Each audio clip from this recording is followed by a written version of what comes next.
پھر اللہ تعالیٰ فرماتے ہیں اگلی آیت کے اندر کہ ان ہوا الا رجل بھی جنتم فتربصوا به حتى حين قال رب انصرنی بما كذبون۔ نوح علیہ السلام نے کہا ہے میرے رب تو میری مدد فرما اس وجہ سے جو انہوں نے مجھے جھٹلایا ہے۔ 950 سال حضرت نوح علیہ السلام اللہ سے وہ صبر کرتے رہے، استقامت سے مسلسل دین کی تبلیغ کرتے رہے۔ آخر 950 سال کے بعد حضرت نوح علیہ السلام نے اللہ تعالیٰ سے مدد مانگی، تو ہم نے اس کی طرف وحی کی کہ ہماری آنکھوں نگاہوں کے سامنے اور ہماری وحی کے مطابق کشتی بناؤ، پھر جب ہمارا حکم آ جائے اور تنور ابل پڑے، یعنی کہ ان کا جو کھانا جہاں پہ بنایا جاتا تھا تو وہاں سے جب پانی نکل پڑے تو ہر چیز سے جوڑا نر اور مادہ دونوں کو لے چلو، اور اپنے گھر والوں کو، مگر جس پر ان لوگوں میں سے بات طے ہو چکی ہے، یعنی جن پر اللہ تعالیٰ کی یہ بات طے ہو چکی کہ وہ ہدایت نہیں پائیں گے، تو ان لوگوں کے علاوہ باقی سب لوگوں کو لے چلو، اور کیونکہ وہ غرق ہو کے ہی رہیں گے۔ پھر جب تم اور تمہارے ہمراہ جو تمہارے ساتھی ہیں وہ کشتی میں جم کر بیٹھ جاؤ تو کہنا، پھر کیا کہنا، اللہ تعالیٰ نے پھر وہ دعا سکھائی، الحمدللہ الذی نجانا من القوم الظالمین، سب تعریف اس اللہ کے لیے ہے جس نے ہمیں ظالم لوگوں سے نجات دی۔ اور یہ بھی کہنا، کیا کہنا مزید، کہ وقل، اور یہ بھی کہنا، ربی انزلنی منزلا مبارکا وانت خیر المنزلین، اور کہنا اے میرے رب مجھے اتارنا کہ برکت والا اتارنا ہو، اور تو بہترین اتارنے والا ہے، یعنی جب میں اتروں اس کشتی سے تو ایک ایسی جگہ پر اتارنا کہ جہاں پر مجھے برکت ملے، یعنی مجھے لیے کھانا پینا اور رہائش وہ تمام چیزیں برکت میں ملیں۔ تو ان کی یہ دعا تھی، تو اس دعا کی بدولت اللہ تعالیٰ نے جب ان کو اس کشتی سے اتارا تو ان کے اترتے ساتھ ہی اللہ تعالیٰ نے ان کو وافر مقدار میں رزق مہیا کیا۔ سیدنا نوح علیہ السلام کے قصے سے ہمیں یہ ضرور سبق سمجھنے کو ملتا ہے کہ اللہ تعالیٰ پر توکل کرنا اور پھر اللہ تعالیٰ سے اچھے رزق کی دعا کرنا بھی یہ ثابت ہے، اور تمام انبیاء نے اللہ تعالیٰ سے یہ دعائیں ہمیشہ مانگی ہیں۔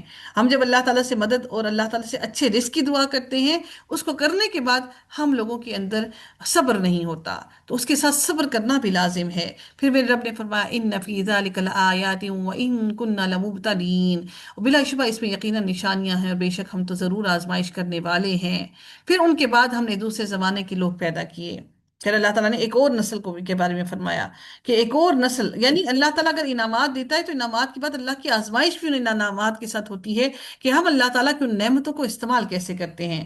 پھر میرے رب نے فرمایا کہ ثم انشأنا من بعدهم قرنا آخرین، پھر ان کے بعد ہم نے ایک اور نسل کو پیدا کیا، ان کی طرف انہی میں سے ایک رسول بھیجا جس نے ان سے کہا اس اللہ کی عبادت کرو جس کے سوا تمہارا کوئی الہ نہیں، کیا تم ڈرتے نہیں ہو؟ اور اس کی قوم کی جن سرداروں نے اس دعوت کو ماننے سے انکار کیا اور آخرت کی ملاقات کو جھٹلایا، اور جنہیں ہم نے دنیا میں کی زندگی میں عیش و آرام دے رکھا تھا، وہ کہنے لگے یہ تو تمہارے ہی جیسا ایک انسان ہے، وہی کچھ کھاتا ہے جو تم کھاتے ہو، اور پیتا ہے وہی جو کچھ تم پیتے ہو، اور اگر تم نے اپنے ہی جیسے ایک آدمی کی اطاعت کر لی تو پھر تو تم بہت بڑے خسارے میں رہو گے۔ کیا تمہیں وہ یہ کہتا ہے کہ جب تم مر جاؤ گے اور مٹی اور ہڈیاں بن جاؤ گے، کیا تم مٹی اور ہڈیاں بن جاؤ گے تو تم دوبارہ اٹھائے جاؤ گے؟ ایسا کیسے ممکن ہے؟ یہ بات تو عقل اور سمجھ کے بالکل ہی عقل اور سمجھ میں آتی ہی نہیں جس کا تمہیں وعدہ دیا جا رہا ہے۔ یہ ہماری سمجھ اور عقل سے بہت دور کی بات ہے، یہ تو ہمارا دماغ اس کو سمجھنے سے قاصر ہے۔ زندگی تو بس یہی دنیا کی زندگی ہے، ہم مرتے ہیں اور جیتے ہیں اور ہم ہرگز اٹھائے نہیں جائیں گے۔ اسی لیے یہ جو لوگ دنیا کی زندگی صرف سمجھتے ہیں، اسی لیے وہ دنیا کی ہر عیش و عشرت لینا چاہتے ہیں، جینا چاہتے ہیں۔ اگر ہم لوگوں کو اس بات پر پورا یقین ہو تو یقیناً ہم اپنے آپ کو اللہ تعالیٰ کی طرف رجوع کرنے والا بنائیں اور دنیا کی لذتوں میں مگن نہ ہو جائیں۔ اللہ تعالیٰ فرماتے ہیں یہ ایک ایسا آدمی ہے جس نے اللہ پر جھوٹ باندھا ہے، اور ہم کبھی اس کی بات نہیں مانیں گے۔ ان لوگوں نے یہ کہا کہ اس رسول نے دعا کی، اب رسول نے کیا دعا کی؟ رسول نے دعا کی رب انصرنی بما کذبون، اے میرے پروردگار ان لوگوں نے جو مجھے جھٹلایا ہے تو اس پر میری مدد فرما۔ اللہ تعالیٰ نے فرمایا تھوڑے ہی عرصے بعد یہ اپنے کیے ہوئے پر پچھتانے لگیں گے، چنانچہ ٹھیک ٹھیک حق کے مطابق ایک ہیبت ناک چیخ نے انہیں آ لیا، تو ہم نے ان سارے کے سارے لوگوں کو، ان ساری بستیوں کو، ہم نے ان ساری بستیوں کو بالکل خاک کر دیا۔ سو ظالم لوگوں کے لیے پھٹکار ہی پھٹکار ہے، یعنی ایسا اللہ تعالیٰ کی طرف سے عذاب آیا کہ بالکل جس طرح کوڑا کرکٹ ہوتا ہے نا، اس طرح سے اللہ تعالیٰ نے ان کو بالکل کچرا کوڑا کرکٹ بالکل انبار بنا کر رکھ دیا۔ یہ در حقیقت یہ جو لفظ ہے یہاں پر جو استعمال ہوا ہے غثاءً، یہ وہ ہے کہ یہ وہ اس قسم کا کوڑا کرکٹ ہے، جب سیلاب آتا ہے نا تو سیلاب کے ساتھ بہت زیادہ گندی مٹی اور گندگی اور بہت ساری گندگی آ جاتی ہے جو بالکل بیکار سی چیزیں ہوتی ہیں، تو اس میں اس کا ذکر کیا گیا ہے غثاءً، اس طرح کا اللہ تعالیٰ نے ان کو بنا کر چھوڑ دیا۔ اب حضرت نوح علیہ السلام کے بعد جس قوم کا ذکر ہے وہ کون سی قوم ہے؟ تو یہ حضرت سیدنا ہود علیہ السلام کی کو بھیجا گیا، اور حضرت ہود علیہ السلام کی قوم تھی جس کا تذکرہ اللہ تعالیٰ نے یہاں پر کیا، اور پھر اللہ تعالیٰ نے یہ ساری کی ساری قوم کو نیست و نابود کر دیا، ان کا اثر و رسوخ ختم کر دیا۔ مشرکین مکہ کی طرح قوم عاد بھی آخرت کی زندگی کے منکر تھے۔ قوم عاد اور قوم سمود یہ ایک کے بعد دیگرے آئے، اور مال اور دولت کی فراوانی اور آسودگی کی زندگی کی وجہ سے ان کے سردار اللہ تعالیٰ کو بالکل ہی فراموش کر چکے تھے، بالکل ہی بھول چکے تھے۔ جب مال اور دولت آتا ہے نا تو انسان اللہ تعالیٰ سے دور بھی ہو جاتا ہے، یہ یقیناً یہ بھی انسان کے لیے بہت بڑی آزمائش ہے۔ آخرت کا انسان انکار یا تو پھر اپنی جہالت کی وجہ سے کرتا ہے، یا پھر انسان اپنے تکبر کی وجہ سے کرتا ہے۔ پھر اللہ تعالیٰ پھر فرماتے ہیں کہ دوسرے زمانے کے لوگ پیدا، پھر ہم نے ان کے بعد، اب ان کے بعد اگلی قوم کا ذکر ہو رہا ہے، پھر اللہ تعالیٰ فرماتے ہیں پھر ہم نے ان کے بعد، یعنی حضرت نوح علیہ السلام کے بعد حضرت ہود علیہ السلام کی قوم آئی، اب اللہ تعالیٰ اگلی قوم کا ذکر فرماتے ہیں کہ پھر ان کے بعد دوسرے زمانے کے لوگ پیدا کیے، کوئی امت نہ اپنے وقت مقرر سے آگے جاتی ہے اور نہ ہی وہ پیچھے رہتی ہے۔ پھر ہم نے پے در پے اپنے رسول بھیجے، جب کبھی کسی امت کے پاس اس کا رسول آیا انہوں نے اسے جھٹلا دیا تو ہم نے ان کے پاس کو باز کے پیچھے چلتا کیا، اور ہم نے انہیں کہانیاں بنا دیا، یعنی ان کو بالکل ایسی کہانیاں بنا دیا جن کا صرف اور صرف ذکر لوگوں کے افسانے کہانیاں لوگوں کے لیے صرف اور صرف ایک شغل میلے کی بات بنا دی۔ سو ان لوگوں پر پھٹکار ہے جو ایمان نہیں لاتے۔ اللہ تعالیٰ نے پھر دوبارہ سے یہی کہا، ان تمام لوگوں پر پھٹکار ہے۔ یہاں پر اب جس قوم کا ذکر کیا جا رہا ہے وہ قوم عاد اولا اور قوم عاد ثانیہ کے بعد موسیٰ علیہ السلام کے زمانے تک اللہ تعالیٰ نے انبیاء بھیجے۔ قوم عاد اولا پہلی جو قوم عاد تھی، اور پھر قوم عاد ثانیہ جو دوسری قوم عاد ہوئی، ان تک اللہ تعالیٰ نے اس کے بعد موسیٰ علیہ السلام کے زمانے تک مختلف انبیاء بھیجے۔ کون کون سے تھے جس کے لیے اللہ نے کہا پے در پے؟ سیدنا ابراہیم، اسماعیل، اسحاق، یعقوب، یوسف، ایوب اور شعیب علیہ السلام۔ یہ تو وہ انبیاء ہیں جن کا ذکر قرآن کریم میں ملتا ہے، اور ان میں سے بہت سے ایسے انبیاء بھی ہیں جن کا ذکر قرآن کریم میں نہیں ہے۔ بعض روایات کے مطابق آپ صلی اللہ علیہ وسلم سے دنیا میں مبعوث ہونے والے رسولوں کی تعداد پوچھی گئی تو آپ نے 313 یا 315 بتائی، اور انبیاء کی تعداد 1,24,000 بتائی، جبکہ قرآن میں صرف اور صرف 27 انبیاء اور رسولوں کا ذکر کیا گیا ہے۔ اب اللہ رب العزت مزید اگلی آیت میں جو ارشاد فرماتے ہیں کہ ثم ارسلنا موسیٰ وآخاہ ہارون، اللہ تعالیٰ فرماتے ہیں اگلی آیت میں کہ پھر ہم نے موسیٰ اور اس کے بھائی ہارون کو اپنی آیات اور واضح دلیل کے ساتھ بھیجا۔ فرعون اور اس کے سرداروں کی طرف تو انہوں نے تکبر کیا اور وہ سرکش لوگ تھے، چنانچہ انہوں نے کہا کیا ہم اپنے ہی جیسے دو آدمیوں پر ایمان لے آئیں۔ اچھا یاد رکھیے گا کہ جو رسولوں کا ذکر کیا گیا یہ 313 کتابوں کی، جن کو کتابیں دی گئی، انبیاء اور رسولوں میں فرق ہے، ٹھیک ہے؟ 313 یا 315 جو ہے یہ صحیح، جن کو صحف اور کتابیں دی گئی، آسمانی کتابیں اور صحف جو ہیں ان کی تعداد 313 ہے، ٹھیک ہے؟ 313 یا 315 ہم لوگ سمجھتے ہیں صرف یہ چار ہی ہیں، تو صحف جو ہے وہ چھوٹے چھوٹے جو صحیفے ہیں وہ انبیاء کو دیے گئے جو اللہ کی شریعت اور احکامات کو لے کر آئے۔ پھر اللہ تعالیٰ فرماتے ہیں پھر ہم نے موسیٰ اور اس کے بھائی ہارون کو موعظے اور دلیل دے کر بھیجا، فرعون اور اس کے سرداروں کی طرف تو وہ اکڑ گئے، اور وہ تو تھے ہی سرکش لوگ، کہنے لگے کہ ہم اپنے ہی جیسے دو آدمیوں پر ایمان لائیں جبکہ ان کی قوم ہماری غلام ہے، یہ سارے کے سارے ہمارے غلام ہیں تو ہم ان پر ایمان کیسے لے آئیں؟ ہم اتھارٹی والے لوگ ہیں۔ تو انہوں نے ان دونوں کو جھٹلا دیا تو وہ بھی ہلاک ہونے والوں میں شامل ہو گئے، اور ہم نے موسیٰ کو کتاب اس لیے دی تھی کہ وہ لوگ اس سے رہنمائی حاصل کریں۔ ہم نے کتاب اس لیے دی تھی کہ لوگ اس سے رہنمائی حاصل کریں۔ اب رب کائنات اگلی آیت میں مزید ارشاد فرماتے ہیں اور ہم نے ابن مریم اور اس کی ماں کو، ہم نے ابن مریم یعنی عیسیٰ علیہ السلام کو اور اس کی والدہ کو ایک نشانی بنایا اور ایسے ٹیلے پر جگہ دی جو اطمینان بخش تھی، اور وہاں پر جاری پانی یعنی چشمے والی بھی تھی، وہاں پر چشمہ بھی بہہ رہا تھا۔ اللہ تعالیٰ نے یہ نہیں فرمایا کہ ابن مریم بھی ایک نشانی تھے اور ان کی تھی، اور ان کی والدہ بھی ایک نشانی تھی، بلکہ یوں فرمایا ان دونوں کو ملا کر ایک نشانی بنایا، اور اس کی صورت صرف یہی رہ جاتی ہے کہ سیدنا عیسیٰ علیہ السلام کی ولادت کو بن باپ تسلیم کیا جائے، اور یہ بھی کہ سیدہ مریم علیہ السلام کسی مرد کے چھوئے بغیر ہی نفخہ الہی سے حاملہ ہوئی تھیں۔ یہاں پر جو لفظ استعمال کیا گیا ہے ربوہ، الا ربتن، ربوہ سے مراد ایسی زمین ہے جو عام سطح زمین سے قدرے بلند ہو، اور اس کی مٹی بھربھری اور ریتیلی قسم کی ہو۔ ایسی زمین پانی کو اپنے اندر جذب کر کے خوب پھول جاتی ہے۔ پنجابی میں ایسی زمین کو میرا زمین کہتے ہیں، اور اس زمین کی خصوصیت یہ ہے کہ عام زمین کی نسبت یہ زیادہ سرسبز و شاداب ہوتی ہے، اور یہ بلند ہوتی ہے۔ اب اس ربوہ کے تعین میں مفسرین کا اختلاف ہے، کہ بعض کہتے ہیں کہ اس سے مراد وہی بلند مقام ہے جہاں پر سیدنا عیسیٰ علیہ السلام کی پیدائش ہوئی تھی، اور اللہ تعالیٰ نے وہاں ایک چشمہ بھی جاری کر دیا تھا، اور کھجور کے درخت پر اللہ کے حکم سے تر و تازہ کھجوریں بھی لگ گئی تھیں۔ بعض کہتے ہیں کہ اس وقت کا ظالم یہودی بادشاہ اس وقت کا جو تھا وہ مراد ہے اس سے، جو حضرت عیسیٰ علیہ السلام کا دشمن بن گیا تھا،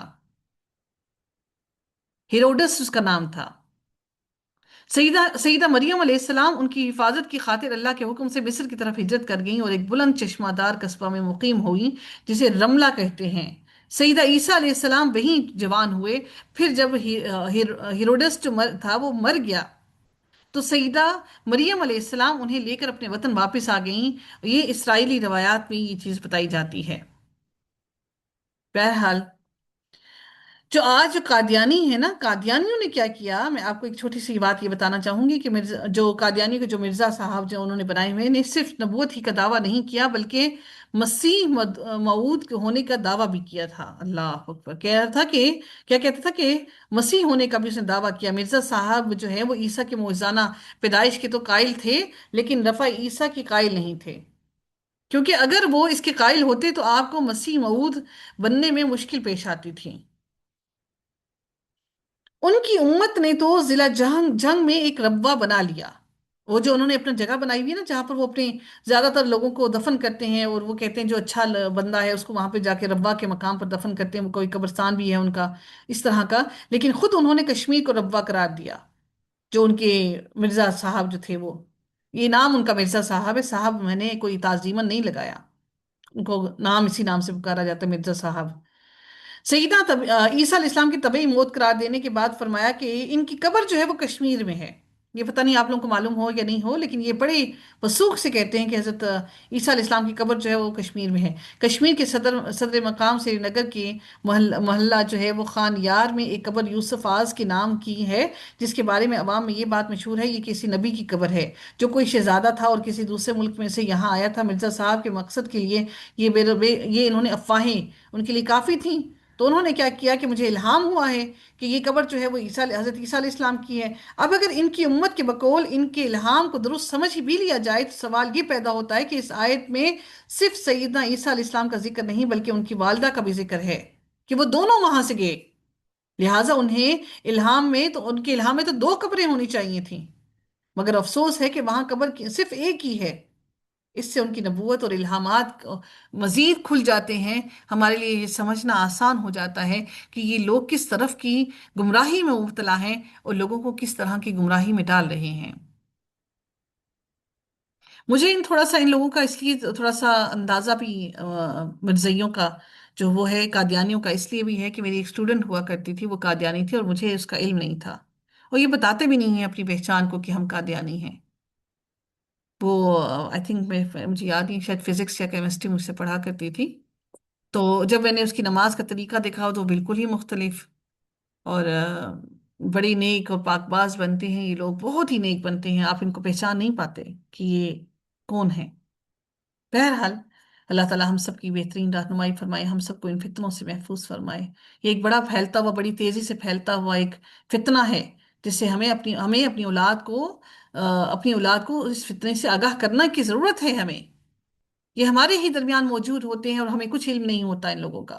پھر اللہ تعالیٰ مزید فرماتے ہیں یا ایھا الرسل کلوا من الطیبات واعملوا صالحا، اے پیغمبروں کی جماعت پاکیزہ چیزیں، اللہ تعالیٰ نے یہاں پر خطاب کر کے کہا سارے رسول کسی ایک جگہ اکٹھے کیے گئے، خطاب کا یہ انداز اس لحاظ سے نہیں کہ سارے رسول ایک جگہ پر اکٹھے کیے گئے تو انہیں اس طرح مخاطب کیا گیا، بلکہ اس لحاظ سے ہے کہ سارے رسولوں کی تعلیم جو ہوتی ہے وہ ایک جیسی ہی رہی، اسی اللہ تعالیٰ نے سارے نبیوں کو رسولوں کو فرمایا کہ اے پیغمبروں کی جماعت پاکیزہ چیزیں کھاؤ، نیک اعمال کرو، جو کچھ تم کرتے رہے ہو میں اسے خوب جانتا ہوں، اور یہ تمہاری امت ایک ہی ہے، ایک ہی امت ہے، اور میں تمہارا پروردگار ہوں، لہٰذا مجھی سے ڈرو۔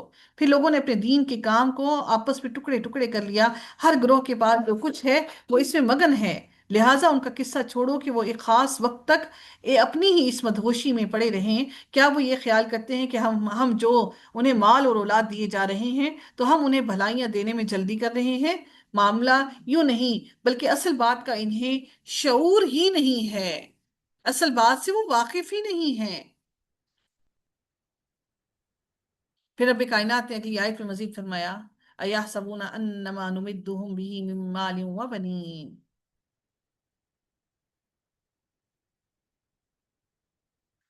رب کائنات فرماتے ہیں اگلی آیت کے اندر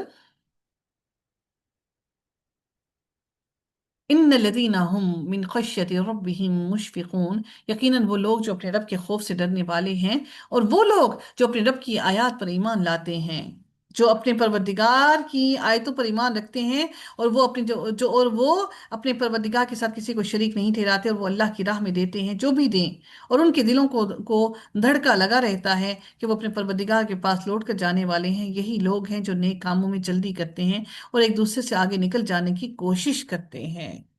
ہم کسی کو اس کی طاقت سے زیادہ تکلیف نہیں دیتے۔ اللہ تعالیٰ کیا فرماتے ہیں کہ ہم وَلَا نُكَلِّفُ نَفْسًا إِلَّا وُسْعَهَا، ہم کسی کو اس کی طاقت سے زیادہ تکلیف نہیں دیتے، اور ہمارے پاس ایسی کتاب نامہ اعمال ہے جو ٹھیک ٹھیک بیان کر دے گی اور ان کی حق تلفی نہیں کی جائے گی۔ اللہ تعالیٰ کسی کو کوئی تکلیف نہیں دیتا۔ اللہ تعالیٰ نے ہر عاقل اور بالغ پر 5 وقت کی نماز کو باجماعت ادا کرنے کا حکم دیا ہے، اور نماز سے پہلے وضو یا طہارت بھی ضروری ہے، اور حالات کے مطابق اللہ تعالیٰ نے آسانی بھی کی ہے کہ اگر پانی دستیاب نہ ہو تو تیمم کر لو، بیمار اگر وضو کرنے سے بیماری بڑھنے کا خطرہ اور خدشہ ہو تو پھر تکلیف کا خطرہ ہو تو پھر بھی تیمم کر لو، سفر یا خوف کی حالت میں ہو تو نماز کو قصر کر لو، اور 2 نمازیں اکٹھی بھی پڑھ سکتا ہے، لیکن وہ جب مجبوری ہو، یہ نہیں کہ روز کا معمول بنا لیں۔ اور سفر کی حالت میں سواری پر بھی نماز ادا کر سکتا ہے، نفلی نماز ہونی چاہیے۔ نفلی نماز، فرض نماز جو ہے اس کے لیے قبلہ روح ہونے کی شرط ہے۔ نفلی نماز میں آپ سواری پر بیٹھ کے نماز پڑھ سکتے ہیں، لیکن فرض نماز آپ سواری پر نہیں پڑھ سکتے، ٹھیک ہے؟ اس کے لیے قبلہ رخ ہونا لازم ہے، اور اگر بارش ہو اور کوئی معقول عذر ہو تو مسجد میں نہ بھی جائیں تو گھر پہ بھی نماز ادا کر سکتے ہیں۔ تکلیفیں ہیں، بیماری میں کھڑے ہو کر نہیں کر سکتے، بیٹھ کر کریں، بیٹھ کر نہیں کر سکتے تو لیٹے ہوئے کریں۔ اللہ تعالیٰ نے اسی لیے کہہ دیا کہ ہم کسی انسان کو اس کی تکلیف اس کی طاقت سے بڑھ کر اس کو تکلیف نہیں دیتے۔ پھر رب کائنات پھر اگلی آیت میں مزید ارشاد فرماتے ہیں بل قلوبہم فی غمرۃ من ھذا، بلکہ اس بات سے تو ان کے دل سخت غافل ہیں، اور اس غفلت کے علاوہ ان کے اور بھی کئی برے اعمال ہیں جو وہ کر رہے ہیں، یہاں تک کہ جب ان کے عیاش لوگوں کو عذاب میں پکڑ لیں گے تو اس وقت وہ چیخنا چلانا شروع کر دیں گے، ہم کہیں گے آج چلاؤ نہیں، ہماری طرف سے تمہیں کوئی مدد نہیں ملے گی، جب میری آیات تم پر پڑھی جاتی تھیں تو تم الٹے پاؤں پھر جاتے تھے، اپنے گھمنڈ میں میری آیتوں کو افسانے سمجھتے اور بکواس کیا کرتے تھے، اپنے گھمنڈ میں جو تمہارے دل میں آتا تھا وہ بلبلانے لگتے تھے، اس گھمنڈ کے اندر، جس گھمنڈ میں آج تم پڑے ہوئے ہو، اس گھمنڈ کے اندر تم اتراتے رہتے تھے، بےہودہ باتیں کرتے تھے، تہجرون، یعنی بےہودگی کی باتیں، فضول ترین باتیں۔ جو عیاش لوگ ہوتے ہیں نا ان کی زبان سے ہمیشہ فضول ہی باتیں نکلتی ہیں۔ پھر اللہ تعالیٰ نے فرمایا کیا ان لوگوں نے اس کلام پر بھی کبھی غور نہیں کیا، یا ان کے پاس کوئی ایسی بات آئی جو ان کے آباء و اجداد کے پاس نہیں آئی تھی، یا انہوں نے اپنے رسول کو پہچانا ہی نہیں لہٰذا وہ اس کا انکار کر رہے ہیں، یا وہ یہ کہہ دیتے ہیں کہ اسے جنون ہے، جبکہ حقیقت یہ ہے کہ وہ ان کے پاس سچی بات لایا ہے، لیکن ان میں سے اکثر لوگ حق کو پسند ہی نہیں کرتے، اور اگر حق ان کی خواہشات کی پیروی کرتا تو یہ زمین و آسمان اور ان میں جو کچھ بھی ہے سب کا نظام دھرم بھرم ہو جاتا، بلکہ ہم نے انہیں کے لیے ذکر قرآن دیا ہے،